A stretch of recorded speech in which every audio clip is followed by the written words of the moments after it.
MM നരവനെയുടെ പുസ്തകവും അമേരിക്കയുമായുള്ള വ്യാപാര കരാറും വീണ്ടും പാർലമെന്റിൽ ഉന്നയിക്കാൻ പ്രതിപക്ഷം. ഇന്നും പ്രക്ഷുബ്ധ രംഗങ്ങൾക്ക് സാധ്യത. പ്രധാനമന്ത്രി രാജ്യസഭയിൽ സംസാരിച്ചേക്കും. നവനീത് ബിട്ടുവിനെതിരായ പരാമർശം രാഹുലിനെതിരെ ആയുധമാക്കി BJP.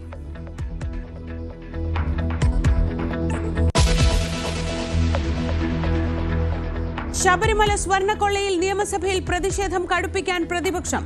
സഭാ കവാടത്തിലെ MLA-മാരുടെ സത്യഗ്രഹം തുടരുന്നു.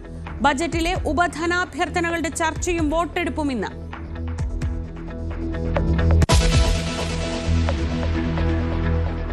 ഉണ്ണികൃഷ്ണൻ പോറ്റ് പുറത്തിറങ്ങുമോ? ശബരിമല സ്വർണ്ണക്കൊള്ളക്കേസിലെ 1-ാം പ്രതിയുടെ ജാമ്യാപേക്ഷയിൽ വിധി ഇന്ന്.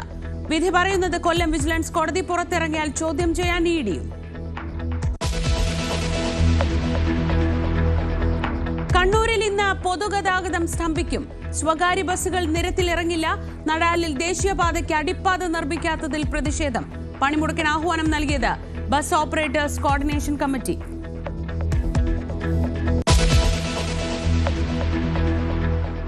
തെക്കുകിഴക്കൻ ബലൂചിസ്ഥാനിൽ ആഭ്യന്തര കലാപം രൂക്ഷം. 200-ഓളം BLA പ്രവർത്തകരെ പാക് സുരക്ഷാ സേന വധിച്ചെന്ന് റിപ്പോർട്ടുകൾ. പാക് സൈന്യത്തിന്റെ നടപടി ക്വറ്റയിലും പരിസരങ്ങളിലും ബലൂച്ച് വാദികളുടെ ആക്രമണത്തിന് പിന്നാലെ.